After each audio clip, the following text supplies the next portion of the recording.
Estimados amigos, hoy tenemos la suerte y el honor de contar con la presencia de Cinta Pascual, mujer importante. Es la presidenta de CEAPS, el Círculo Empresarial de Atención a las Personas, la entidad más representativa en cuanto a residencias en España, sector de dependencia, y además también la presidenta en Cataluña de ACRA, que es la entidad autonómica que se suma a CEAPS. Buenos días, Cinta. Muy buenos días. Una pregunta. ¿Cuántos años hace que estás en el sector de la dependencia y por qué entraste en este sector?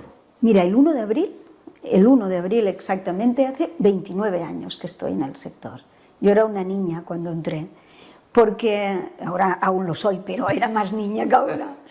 ¿Por qué entré? Pues mira, yo estaba estudiando, me pasaron un material por las manos y decían que en Cataluña harían falta 15.000 plazas de residencia.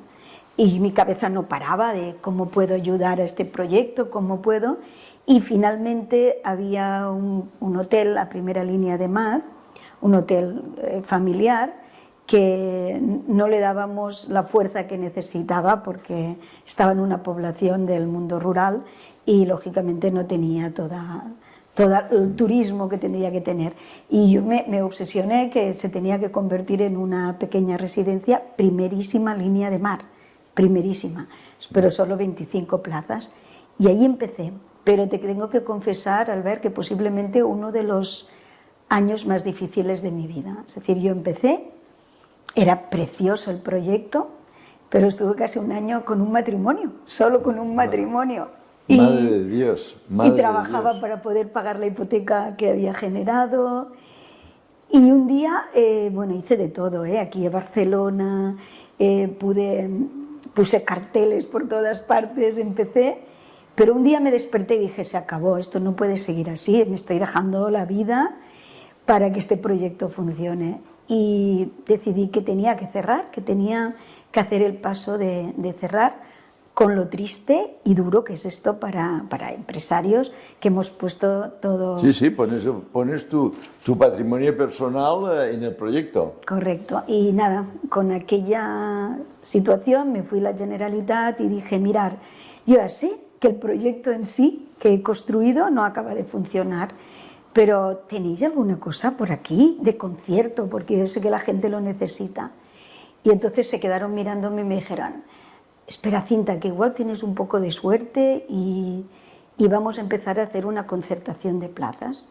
Y efectivamente, al cabo de 3-4 meses me concertaron las plazas, al cabo de 6 meses lo tenía 100% lleno, y ahora empecé con 25 plazas y ahora atendemos a más de 3.000 personas. No está mal, no está mal. Pero fue muy duro, a veces yo digo que fue como el éxito del fracaso, ¿no? Sí. Aquel momento porque te lo tengo que confesar, era una farmacéutica con un carácter, con un marido de 200 kilos y una noche yo estaba que lo hacía todo, por la noche, por el día, trabajaba, bueno, de sol a sombra y me decía, si te duermes no va a funcionar, y yo me obsesioné y no podía dormir, así que su fuerza me motivó para funcionar. Así a bote pronto parece que una residencia delante del mar la tendrías que haber tenido llena el primer día. Claro, es un lujo asiático envejecer en una residencia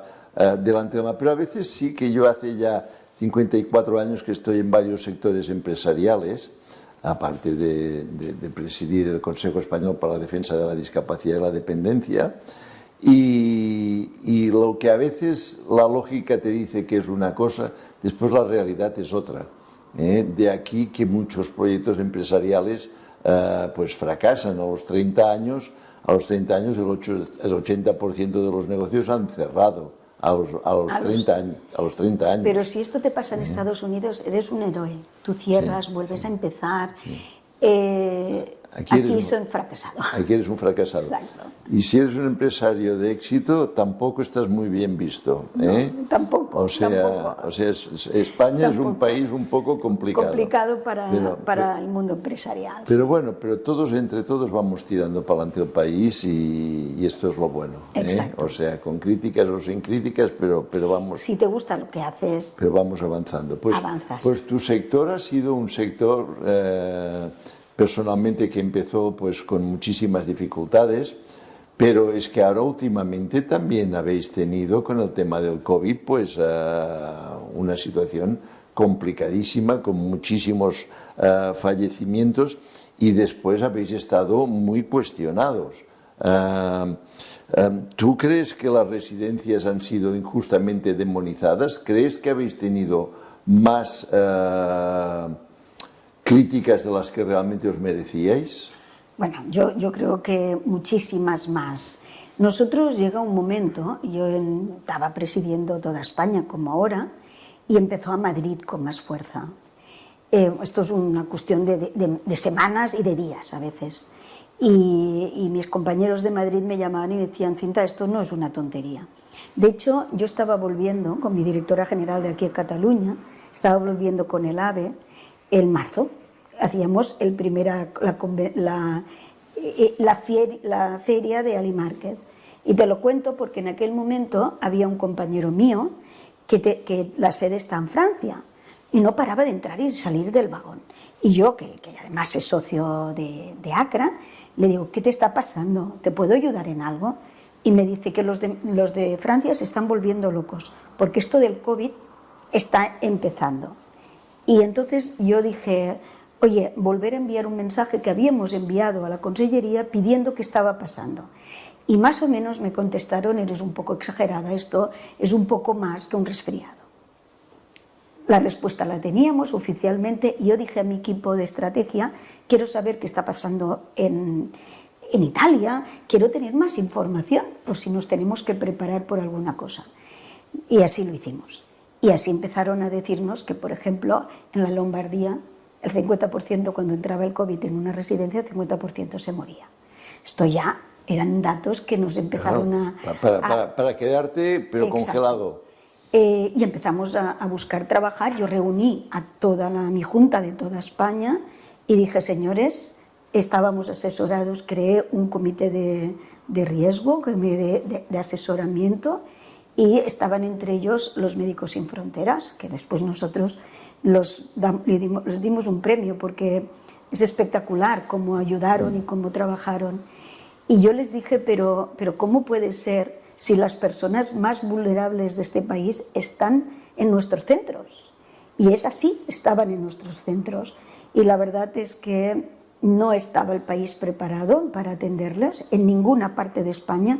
Cuando algunos dicen, alguna comunidad a veces dice, lo hemos hecho mejor porque no ha habido tantos muertos. No, yo tenía diferentes residencias y donde se hacía mejor no es porque tuvieras, era simplemente porque el COVID no había entrado con tanta fuerza. Aquí en Barcelona fue un desastre. En Madrid, ¿os acordáis de aquella, de que estaban los muertos en una... Yo creo que nosotros teníamos las personas que era más difícil poder soportar, pero sobre todo, de repente te podías quedar sin el 70% de las manos que te trabajaban, 70%. Sí, sí. Con una llamada de teléfono se conseguían las bajas. Sí, sí, sí. Y yo me ponía, porque eso sí, tenía sobre todo con la Generalitat, tenía muchísimo contacto, y con España en aquel momento el ministro era de Podemos, era el Pablo Iglesias, y lo intenté, y el ministro de Sanidad era Salvador Illa, intenté hablar con todo el mundo, porque además yo soy vicepresidenta de Foment y tenía teléfonos donde poder, y me costó horrible, no hubo manera, porque yo decía, si vosotros os habéis quedado con las competencias y estáis centralizando las decisiones, yo ni me parece bien ni me parece mal, pero hay que buscar soluciones, porque mi sector está... Bueno, las personas más frágiles de España las teníais vosotros en las residencias, las más frágiles, las que necesitaban más apoyo sanitario, las que necesitaban más mascarillas, más... Sí, sí, pero fíjate que yo a veces digo, lo que necesitábamos también como sector es que una mesa de reunión donde nos dijeran qué estaba pasando. Ellos decían, si no tenemos esta, es porque no lo sabemos. Bueno, pero cuando vosotros decidís que los mayores sí, los mayores no, ¿dónde los atenderemos? Se pusieron a abrir hospitales, centros de atención siempre sanitaria, y nunca llamaron a este sector para decir, oye, es que nos podéis ayudar y cómo lo hacemos. Bueno. Y esto yo creo que también era una sensación de que no estábamos donde teníamos que estar. Mira, nosotros, si te sirve de consuelo, dicen que mal de muchos consuelo de tontos, pero si te sirve de consuelo, nosotros, dentro del Consejo Español para la Defensa de la Discapacidad y la Dependencia, de lo que nos quejamos mucho es que se hacen órdenes, resoluciones, se acuerdan muchísimas cosas, muchísimas veces de espaldas al sector. Y hoy hemos de hablar de residencias, pero te explicaría pues que dentro de lo que es educación especial, las escuelas de educación especial, se ha hecho un alumno totalmente a espaldas de ellas, por ejemplo, o se han hecho muchísimas cosas de espaldas de lo que son los centros especiales de empleo. O sea que los sectores estamos olvidados y se legisla a veces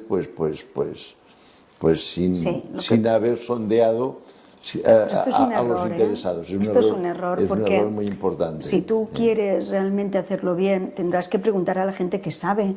Yo a veces digo que cuando pongo una residencia en marcha, yo cojo los planos y hablo con los auxiliares, y hablo con los cocineros, y hablo porque yo creo que son ellos quien cada día saben dónde necesitan un armario o una cocina o un office, ¿no? Y esto creo que es importante. Y además vosotros en aquella época tan negra, claro, la gente se os ponía enferma y no la podíais derivar a la sanidad pública. No. Mira, yo creo que esto... o sea, se enfermaban y morían sin un apoyo sanitario. A ver, yo siempre digo que nosotros, llegaba una persona, se ponía enferma, teníamos menos manos, porque nuestros trabajadores también se ponían... Un 70% de baja. Menos, llegó a haber hasta un 70% de baja en residencias concretas. Algunos tardaban muchísimo más a volver, no había vacuna, no había nada, por lo tanto, ya sabéis, solo teníamos una sanidad, nos decía, en caso de tos y fiebre, separarlos, ¿vale? Aquello era planta 1, tos y fiebre, planta 2, los que no tienen nada, planta... Bueno, realmente hacíamos lo que nos decían. Llegan los primeros PCRs, yo me acuerdo de una residencia mía, fue de los primeros. PCRs ya fue pasado. Sí, pero cuando llegan a valorar, llegan los PCRs y nos dan los datos, estaba todo mezclado, todo. Es decir, había sobre un 38% de las personas mayores asintomáticas. Por lo tanto, no tenían ni tos ni tenían fiebre y rondaban por aquella planta contaminando los demás. Era realmente un verdadero desastre, no teníamos los EPIs necesarios. Por eso yo misma desde CEAPS llamé a todo el colectivo y dije, tenemos que comprar, es igual quien lo pague, nosotros tenemos vidas que salvar en estos momentos. Y compramos y flotamos un avión de China para aquí. O sea, la patronal española de residencias CEAPS flotó un avión desde China lleno de mascarillas. Correcto. ¿Y qué pasó? Pues que llegó aquí al Prat y aquellas mascarillas estaban allí paralizadas. Yo tenía hasta puesto que Andalucía venía a buscarlas con furgonetas, que venía a Extremadura, que venía a Madrid, que en algunas partes... y no salía de allí. Con lo cual, si no os hubiesen bloqueado el avión, que entiendo que Sanidad bloqueó el avión que vosotros habíais fletado, aquellas mascarillas hubieran llegado a las residencias y no llegaron. Albert, no éramos prioritarios. Me lo dijeron así de claro. Sí, no sois prioritarios. En aquel momento mis objetivos cambiaron y trabajamos todos para ser prioritarios, porque resulta que después, cuando hacen los datos estadísticos, donde más personas murieron fue en residencias. Sí, por lo tanto, claro, nuestras manos... El colectivo más frágil estaba en las residencias. Más vulnerable, porque era el colectivo que tienen pluripatologías, que no pueden respirar, y evidentemente afecta muchísimo. Tú sabes la impotencia que se puede llegar a tener cuando sabes que tienes ahí a tocar un cargamento de mascarillas, de EPIs, hasta de test, y no lo puedes tocar porque desde el Sanidad. gobierno te han dicho que tú no eres prioritario. Yo creo que esto no se sabe mucho, o no se ha contado mucho, pero alguien tendría que dar explicaciones. Después cambiamos esto y ya podíamos comprar, pero aquellos EPIs, aquellas mascarillas que se fueron a hospitales, era totalmente injusto, porque eran nuestras, porque son nosotros que arriesgamos. Las habíais pagado y os habíais preocupado de que llegaran. Correcto. Y cuando estaban pagadas y habían llegado aquí, os las quitan. No es justo. Y nos dicen que, bueno, pasa nada, que te devolveremos el dinero. ¿Cómo? Yo no quiero el dinero, yo quiero las mascarillas y los millones de euros que esto vale, ya hablaremos después. Pero fue muy triste porque era una suma de impotencia detrás de otra. Sí, no. Ha sido un tiempo muy complicado y además es lo que dices tú, con un 70% de menos manos. Nosotros, las personas que nos ven seguramente saben que yo estoy en el sector de los centros especiales de empleo. Nosotros en este momento tenemos un 20% de personas con discapacidad de baja laboral. Y a veces nuestras actividades del día a día, porque los centros especiales de empleo pues trabajamos en servicios, en fabricación, en 50.000 temas diferentes. Claro, cubrir un 20% de bajas es muy difícil y muy costoso. Claro, yo pienso, si cubrir un 20% de bajas es difícil y costoso, trabajar en aquellas condiciones 24 horas al día, porque los residentes comían, vivían, dormían, todo más días. Con un 70% menos de personal, pues es... Con una parte incluso peor también, no podían entrar las familias, sus familiares. Esto a ellos les generaba una sensación de... ¿Por qué no viene mi hija y mi hijo a verme, no? ¿Por qué le habéis prohibido? Nosotros no hemos prohibido. Sanidad puso estas normas y no teníamos más remedio que cumplirlas. Vamos a cambiar, Cinta. Hicisteis ahora la tercera cumbre del Baby Boom, que la habéis hecho en Sevilla el 1 de febrero. Parece ser que fue un éxito de público. Triunfasteis con estas jornadas. Y entonces una de las cosas que parece que salió de esta jornada es que hoy en las residencias faltan 68.000 profesionales que no hay manera de cubrir. Hay más de 3 millones de personas paradas en España y vosotros continuamente, siempre que os oigo, siempre, sé que os quejáis de que no podéis cubrir las plazas y en esta cumbre de Sevilla fue lo que mencionasteis. Explícanos cosas de la cumbre, por favor. Mira, yo creo que la cumbre, yo siempre digo que haremos 1, 2, 3 o 20.000, las que sea necesario, pero hemos entrado en un proceso de envejecimiento de la población que posiblemente sea el reto más grande que tengamos en este país. Conjuntamente con el cambio climático, yo no pongo si encima unos de otros, pero el reto de la población es brutal. Realmente no hay suficientemente servicios y no hay suficientemente personas preparadas para atender a las personas. Ni presupuesto. Exacto, ni presupuesto. Mira, ya que me preguntas el tema de presupuestos, déjame que te dé un dato que la gente que nos escucha seguramente lo entenderá. En toda Europa, la inversión que se hace en dependencia, en atención a las personas dependientes, es entre un 2 o 2,5%. Incluso Portugal hay un ranking que todo el mundo aporta. Nosotros en España no llegamos a 0,90. No llegamos. A 0,90. 90. Yo creo que nos tendríamos que plantear, a veces cuando un periodista me lo pregunta y yo digo esto, le digo, es como si tú necesitaras 2 euros para ir a hacer la compra y solo tuvieras 0,90 céntimos. ¿Verdad que te irías para casa con mucho menos de lo necesario, imprescindible para vivir? Pues eso es lo que nos pasa aquí constantemente. Esto quiere decir que los salarios de nuestros profesionales son más bajos. Y esto, perdonar, pero quien nos está cuidando las personas mayores son estos profesionales.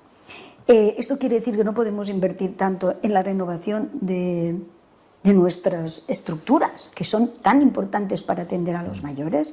Esto quiere decir que a la apuesta para la tecnología no queda. Es decir, hay un montón de cosas que automáticamente, cuando tú no tienes el presupuesto suficiente, se va quedando en el tintero.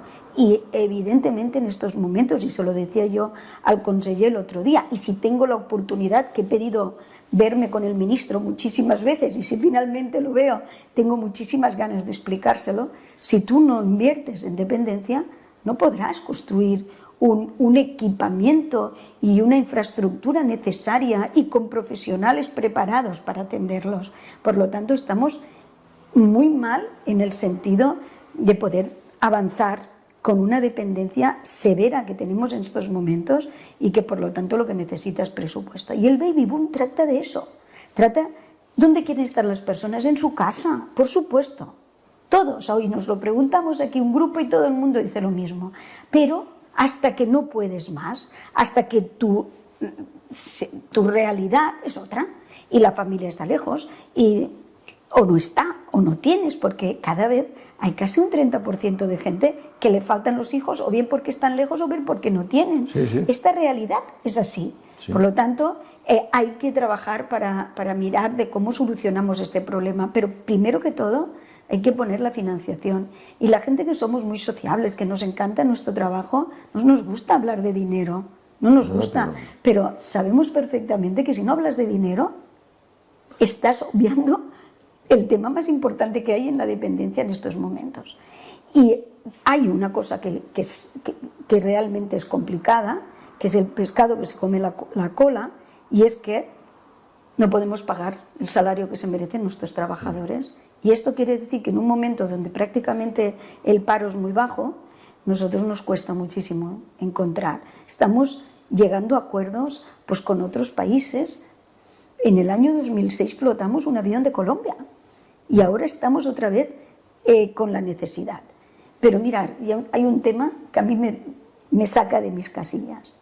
Hoy parece ser que aún no somos un colectivo imprescindible en este país.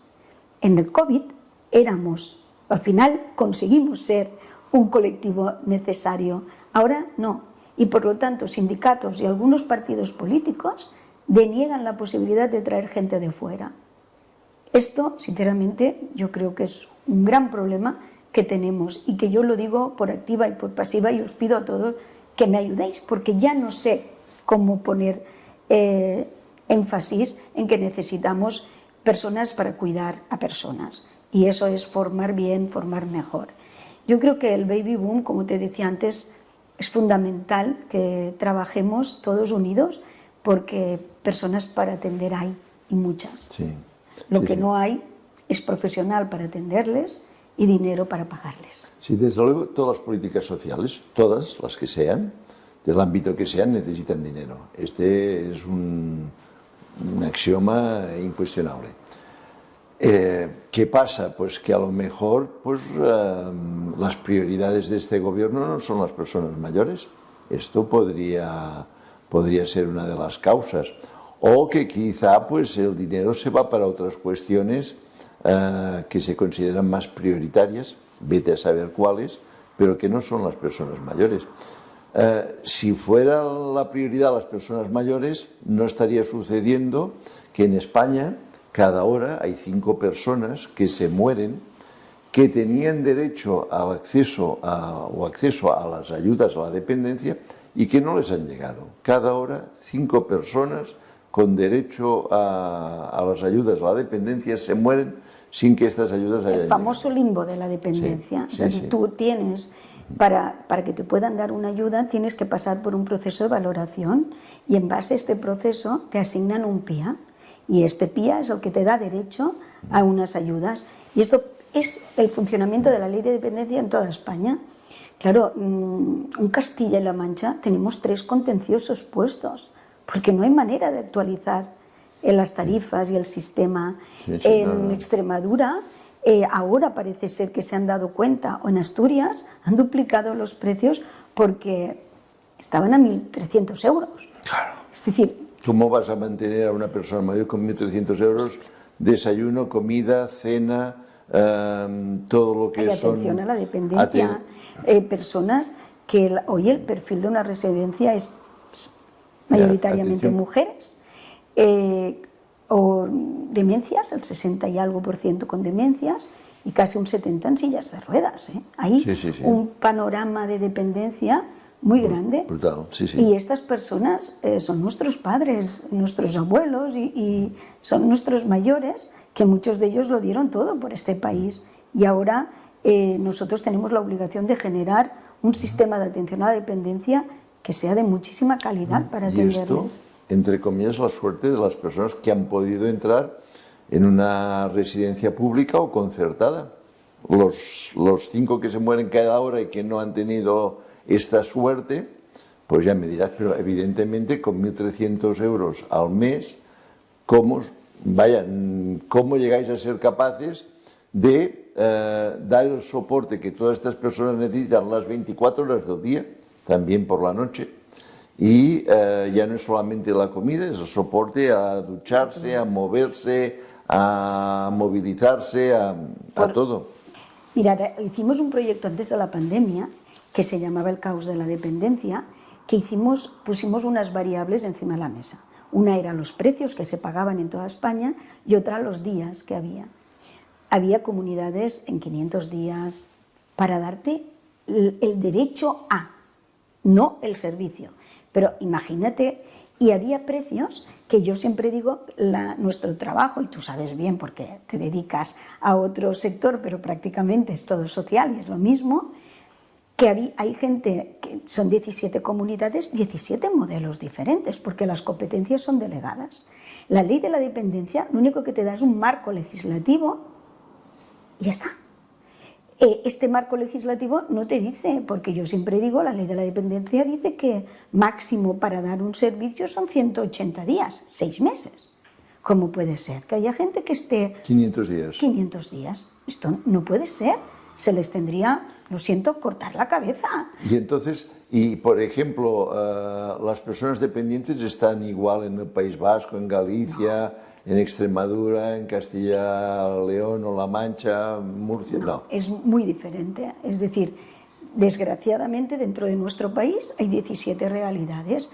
Algunas, por ejemplo, en el caso del País Vasco, que siempre dice, nosotros tenemos el dinero por castigo, dice un vasco amigo mío, porque tienen un montón de recursos, pero en cambio tampoco consiguen tener el servicio que quisieran, pero tienen un montón de recursos. Navarra está mucho mejor, por lo tanto, estas dos comunidades van un poquito por delante del resto. Creo que aquí es lo que yo a veces digo un poco injusto, ¿no? Porque depende de dónde naces, tienes mejores ayudas o menos dentro de España. Yo digo, dentro de un mismo país, depende de dónde naces, ya estamos. Tienes un derecho a otro. Yo creo que esto no podría pasar. Creo que... Si tenemos la concepción de que España es España, no tendría que pasar. Si tenemos la concepción de que España son 17 Españas, puede pasar cualquier cosa. Sí, es lo que está pasando. Pero como mínimo, si hay una ley estatal que te rige, haz un mínimo y a partir de aquí, si un país, si una comunidad no le quiere poner el dinero aquí, lo quiere poner en otra cosa, pues bienvenido sea. Pero de momento lo que no podemos hacer, yo creo que esto la gente lo entenderá, es no garantizar un mínimo de atención. Yo me acuerdo un día, estaba en una gasolinera poniendo gasolina y me para una mujer y me dice, oye, usted le he visto yo en la televisión. Le he visto en la televisión que hablaba de la dependencia y tal. Mire, tengo un problema. Resulta que mi madre está en Aragón y la quiero llevar aquí porque mi hermana vive aquí y yo vivo aquí. Y me están diciendo que no puedo. Y yo le dije, a ver, usted puede, pero tiene que pasar por un proceso que para que llegue aquí hay que hacer un expediente, y yo le recomiendo que al menos para venir se asegure que lo tiene, porque no tiene nada que ver el Servicios Aragón aquí, ni mejor ni peor, el cambio. Pero tengo otros, nosotros hacemos desde Lonada un proyecto que se llama Sueños Vivos. Y me acuerdo que dijimos, vamos a hacer, mira, hay una persona que vive en Vinaroz y otra en La Rápita. Para que la gente lo entienda, le separa un río, pero 15 kilómetros más o menos. Y estábamos dispuestos a renunciar para que estas dos personas vivieran juntas, porque era su deseo, era su felicidad, y no hemos conseguido que esto sea una realidad. Y están viviendo bajo una paraguas, que es España, en dos comunidades diferentes. Yo creo que estas cosas que sí se pueden, pero pasan por un proceso que igual se han muerto antes de 1 año, 2 años, 3, esta señora podrá llegar aquí y podrá acabar siendo atendido por los servicios sociales, pero no es como sanidad, que van a un hospital y le atienden, así no es. Tú estás en varias comunidades autónomas trabajando, yo estoy en las 17 comunidades autónomas. Nosotros en nuestro despacho es como si estuviéramos trabajando en 17 países diferentes. O sea, no es lo mismo preparar la documentación para una autonomía que para otra, Son totalmente diferentes los requisitos, cómo te los piden, cómo se tramitan, cómo te conceden las ayudas, qué te piden a cambio, qué les has de demostrar o no. 17 realidades absolutamente diferentes. Pero es que, por ejemplo, si tú tienes un trabajo en una autonomía y resulta que el trabajador vive en una autonomía, tienes un servicio, un trabajo en una autonomía en el límite de aquella autonomía y el trabajador te viene de la otra autonomía, ya no puedes. Es decir, un trabajador español que no pertenece a la autonomía donde estás trabajando ya no puede estar trabajando en aquel centro especial de empleo.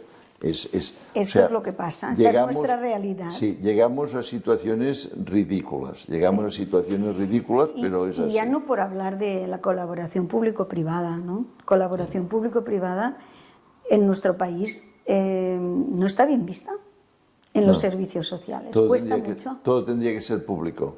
Sí, esto es lo que dicen muchos, y la verdad es que es imposible. Es imposible que se pueda pagar todo público. Sí. Yo creo que lo que deberían haber, y en eso yo estoy totalmente de acuerdo, son servicios que realmente la gente, servicios concertados, que si tú no tienes suficientemente dinero, tengas ayudas para pagarla. Porque por ejemplo, cuando una comunidad concierta con una residencia una plaza, la comunidad está pagando ¿qué cantidad aproximadamente? Depende de cada comunidad. Más o menos, de media, ni la más cara ni la más barata. Ahora mismo está sobre 1.800, 1.900 euros. 1.800. Y si aquella comunidad tiene una residencia pública, propiedad de la comunidad, ¿qué cuesta cada plaza? Albert, tienes los números muy claros y estás preguntándolo porque sabes perfectamente que supera los 4.000 euros, lo que cuesta una plaza completamente pública, entre 4.000 y 5.000, dependiendo de la comunidad. Esto es tan injusto, tan injusto, es decir, que por una plaza pública, podría haber 2 de concertadas. Y quiero que la gente lo escuche bien. Esta plaza concertada, yo no pongo las características, no pongo el ratio, no pongo el servicio. A mí me dicen exactamente cómo tiene, ni decido quién entra y sale en una plaza. Hay una lista y en esta lista se le asignan las plazas. Yo creo que cuando la gente dice esta demagogia de todo público, todo sin ánimo de lucro, se tendría que fuera saber, el empresario del sector social. Yo creo que se tendría que saber lo que significa esto. Nuestro país, y cuando lo dices a algunos partidos políticos dicen, ya, pero esto no es mi problema, yo lo quiero todo público y ya se hará. Bueno, sí que es tu problema, porque tú ahora mismo con el mismo presupuesto, si ahora hay 10.000 plazas, había 5.000, Sí, claro. Y por tanto dejarías 5.000 personas en la calle. Yo creo que como mandatario público tu responsabilidad es atender a la máxima gente posible y optimizar los recursos que tienen. Mira, yo al principio... Esto es un discurso que sabe que tienen que hacer y se hace. Pero mira, yo al principio sin analizar las causas. Era como, ostras, qué buenos somos y qué bien lo hacemos y qué diferencia de precio. Ahora no, ahora digo, ¿por qué tenéis que pagar más? Porque vosotros tenéis un 17% de absentismo y nosotros tenemos un 5 o un 6. Pues bueno, esto es trabajar mejor, pero no porque tu trabajador cobre el 17% más y el mío no, porque son trabajadores de dependencia igual. Por lo tanto, esto se acabó. Pues mira, en centros especiales de empleo, si el centro especial de empleo es asociativo, cobra un salario. Si el centro especial de empleo es de un empresario, el trabajador por el mismo trabajo cobra más, entre un 15, un 20, un 25% más. Es decir, es un convenio que yo creo que se da entre 1 millón, o sea, deben haber 4 convenios en España que sean iguales. El trabajador a igual trabajo no tiene el mismo salario dependiendo de quién es el empresario. Esta es una anomalía importantísima. Si el centro especial de empleo es de un empresario, no puede ir a las reservas de concursos públicos del Estado. Si es de una entidad asociativa o sin ánimo de lucro, sí que puede acudir. O sea, es el tema de ¿Tú crees que las personas que atendemos en los centros, sean especiales de trabajo, sean de discapacidad, sean de gente mayor, les importa la forma jurídica que tienes tú, que tengo yo o que tiene el vecino? No, lo que quiere es el trato, la calidad del servicio. Sí, sí, está claro. Lo que quieren es la calidad del Porque a servicio. vosotros en las residencias, con el tema de público-privado, con el tema del IVA, también os pasa un poco Hombre, lo mismo. vosotros nos acordáis, hace muchos años ya, nos ayudasteis mucho porque nosotros tenemos un IVA, en estos momentos hay un IVA del 10 o del 4%. Si es un centro concertado, el IVA es un 4%. Y si es un centro privado que la persona está en proceso es un 10%. Esto, el IVA lo pagan las personas. Nosotros como empresarios, sea social, no tenemos ningún problema, tenemos simplemente es un impuesto que recae sobre las personas. Yo siempre pongo un ejemplo. Tú eres mayor, tienes dependencia y sabes que te van a dar un grado 1, 2 o 3. Automáticamente que te dan el grado y te asignan una plaza de prestación económica vinculada, automáticamente pagas el 4. Pero mientras estás en estos 500 días de proceso, pagas un 10. Un 10. Es decir... Por el mismo servicio pagas diferente impuesto. Imagínate, no te doy la ayuda cuando me toca, que máximo me dice la ley que son 180 días. Y encima te castigo. Y encima te castigo que pagues un 6% más de impuestos. Pero que esto, cuando decían, es que estáis pidiendo algo que no os corresponde. No, no, es verdad. A los empresarios no nos corresponde, pero me parece una injusticia tan grande que las personas, que muchas van a morir en una plaza concertada o privada, porque no van a tener más remedio, porque nadie les ha dado su derecho, además tengan que pagar más impuestos. Sí. Yo creo que si te acuerdas, la primera vez que nos conocimos y nos unimos, conseguimos esta reducción solo para las prestaciones económicas. Aún hay 100.000 personas que están pagando el 10%. Sí, sí. Es un tema sangrante. Para cambiar de tema, el anterior gobierno, en el acuerdo Belarra, se limitó la capacidad de las residencias, las de nueva construcción en zonas urbanas, 120 usuarios como máximo, después en zonas de densidad intermedia, 90 usuarios, y en zonas más rurales, de 75 plazas máximo, ¿no? Y además el 65% tienen que ser habitaciones individuales. Este acuerdo, este dispositivo de la época Belarra, ¿cómo lo veis? A ver, nosotros lógicamente estamos en la unidad de negociación y votamos en contra, pero votamos en contra porque tú no puedes legislar. Tenías 10 años, o en estos momentos ya 8 o 7, para poder adaptarte a esta legislación. Pero si tú has hecho una inversión con 7 millones de euros y de repente, y es de 100 plazas, por no decir más, y de repente te reducen estas plazas, tu cuenta de explotación se ha perdido. Y por lo tanto ahí hay que tener un poco de lógica y reorganizar este servicio. Tú no puedes legislar a partir. Esto, gracias a la intervención de CEAPS, pudimos poner muchas soluciones y entre bancos a solucionar esta parte tan dura.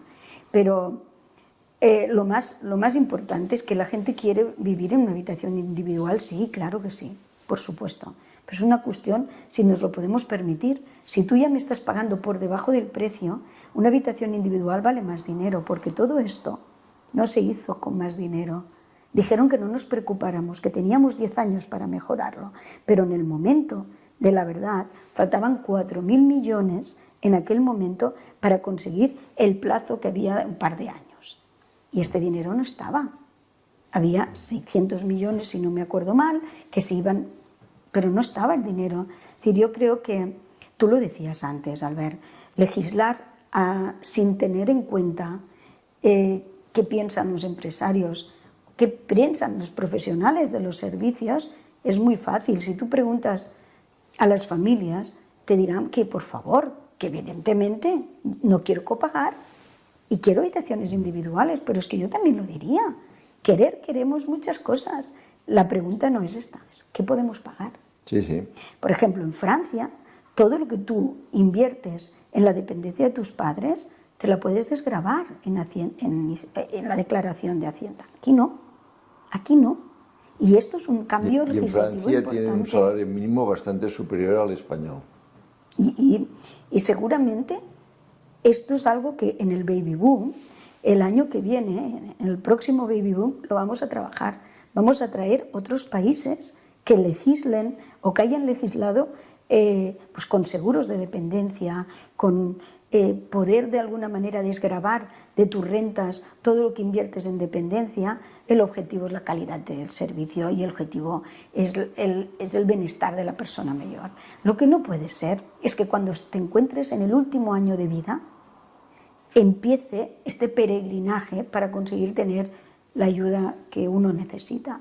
Yo digo que hoy, por suerte, tenemos la inteligencia artificial que te puede dar muchísimas facilidades, pero hoy unos datos que tenemos en la sanidad pública pueden realmente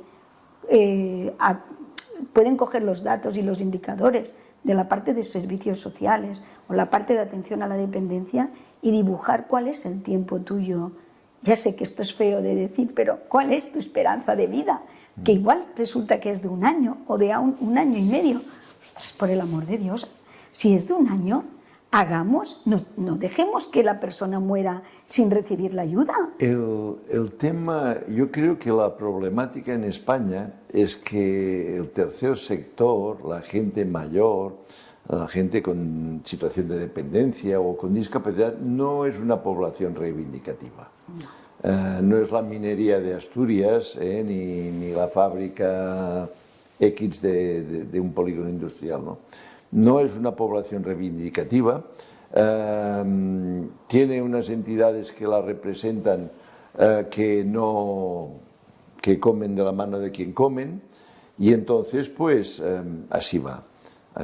O sea que, porque además una de las preguntas es, bueno, estamos en una a un joven le preguntas tú si cree que va a cobrar pensión cuando se jubile y la mayoría te dicen que creen que no van a cobrar pensión. Correcto. Creen que no van a cobrar pensión. Entonces,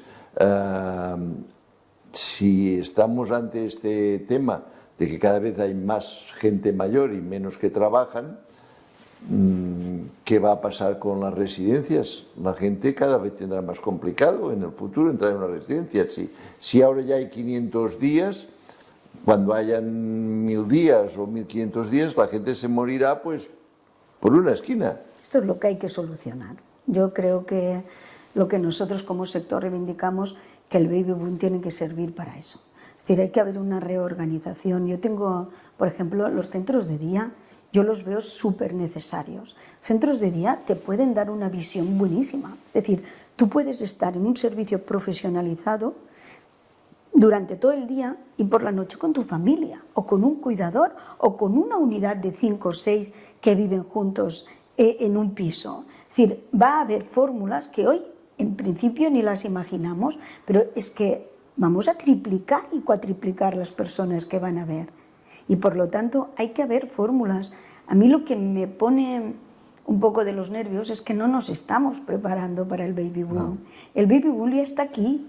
Ya no es cuidado que viene el lobo y te comerá. No, es que ya tenemos el lobo aquí. Ahora, ostras, por el amor de Dios, no pongamos encima de la mesa ahora proyectos que pueden tardar 10 años en ver su esplendor y los ponemos ahora, porque 10 años y 10 años ya es tarde. En 30 años ya volvemos a bajar Hay 30 años de servicios que se necesitan, pero no lo hagas el 20. Sí, pero las políticas normalmente son cortoplacistas. El político solo piensa en 4 años. Exacto. Solo piensa en 4 años y además, pues bueno, pues lo que te decía, si esta gente no es reivindicativa, y pues bueno, pues ya está. Ya, yo creo que el sector tenemos que ser capaz de subir la voz. Y Sí, que nos escuchen. pero porque ahora tenéis otro ministro, tenéis a Pablo Bustinduy, que no he tenido el honor de conocerle, que le he pedido 3 o 4 veces que me gustaría hablar con él y aún no nos ha recibido. No sé si tú has tenido más suerte que yo, no he tenido... pero... No, bueno, Pablo Iglesias dicen que no fue a una sola residencia cuando la gente se estaba... Pablo Iglesias ni se reunió con nosotros ni una vez. Ni una vez. Ni una vez. Y la gente muriéndose a miles en las residencias. Sí, ni una vez. Sí que tengo que decir en su favor que había un secretario de Estado, Nacho Álvarez, que era un buen secretario de Estado, pero el ministro no. Bueno, pero es que aunque sea para quedar bien una vez, ¿no? Aunque sea para quedar bien, Bueno. voy a hacer ver que les hago caso o que les escuche, no, ni una vez. Aunque sea para llorar juntos, pero fue muy triste, sí. Sí. Te has reunido recientemente con la directora del Inserso, María Teresa Sancho. ¿Qué tal? La verdad es que la conocía, es una profesional del sector que ya la conocía de antes y por lo tanto es una persona que sabe muy bien lo que tiene entre manos. Yo lo que le pedí es que lógicamente ella ya no hace falta que hablemos de lo que hace falta, que ella ya lo sabe. No sabe. Lo que le pedí es que unamos esfuerzos y que miremos cómo mejorar estas cosas para que realmente la gente tenga más servicios. Yo te lo digo de verdad, estoy preocupada por la falta de empatía que podemos llegar a tener en todas estas personas dependientes.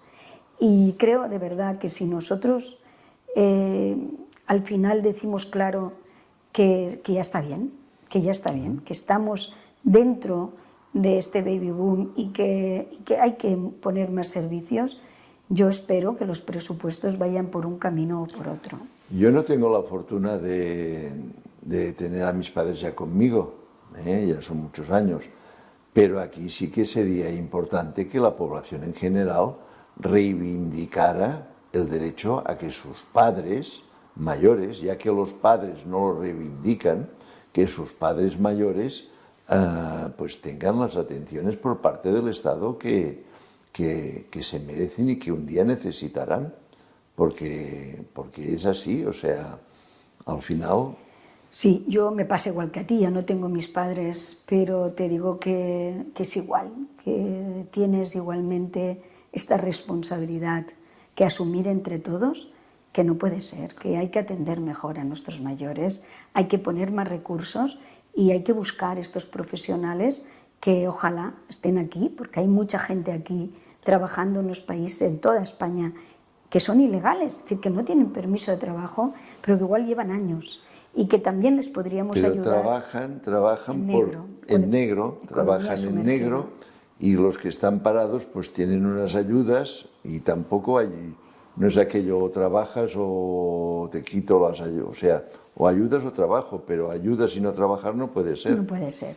No puede ser. Hay un esfuerzo que deberíamos hacer entre todos para mejorar, Yo lo digo siempre, hay que ponernos y empatizar con nuestros mayores y buscar estas soluciones. Como última pregunta ya, porque tú y yo podríamos hablar horas.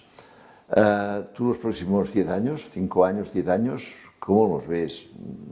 ¿Con optimismo, con pesimismo?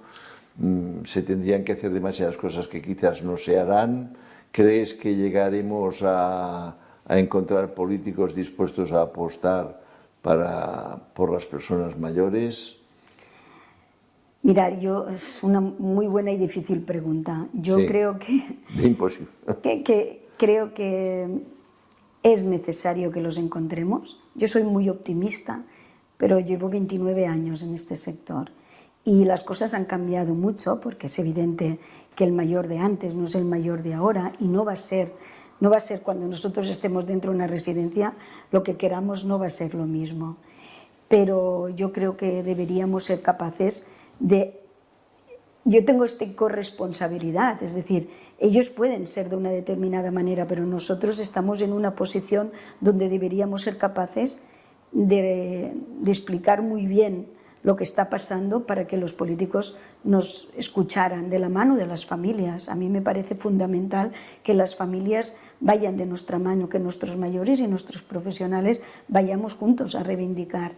Pero creo que el país tiene la mejor sanidad posible, la tiene, aunque en el COVID falló, y no pasa nada por reconocerlo, en el COVID falló, y falló mucho, pero no tiene en servicios sociales o en atención a la dependencia los servicios que realmente el país necesita y no está preparado para eso. Y hay que buscar que todos lo entendamos, que no pasa nada, lo entendemos y nos ponemos a trabajar para mejorarlo. Todos están intentando hacer más, pero como la política también estoy 4 años y ya está, esto no ayuda a hacer políticas más a largo plazo, que ya tendrían que estar preparadas y preparadísimas para atender a la dependencia. Por lo tanto, yo soy de los que pienso que es una corresponsabilidad compartida, que todo el mundo, es un servicio que se copaga, y en ese caso yo estoy a favor, porque no llegaremos, si no es así, del copago, pero desde luego hay que convencerles a los políticos que esto es su mejor triunfo, apostar por la dependencia, porque si no lo tenemos todos mal. Y insisto, hay que hacerlo y hay que hacerlo con fuerza. Bueno, si este podcast que hemos hecho y que tú has tenido el honor de concedernos sirve para que alguien lo oiga, sirva para que entiendan más el mundo de las residencias, sirva para que se entienda más el problema que tenemos encima y que nos viene además en mayores proporciones, pues bien empleado estará. Y a lo mejor algún efecto tiene. Esperemos. Yo le pondremos toda la pasión necesaria para que sea así. Seamos optimistas. Correcto. Muchísimas gracias, Cinta, por acompañarnos. Gracias, Albert. Gracias a todos. Gracias.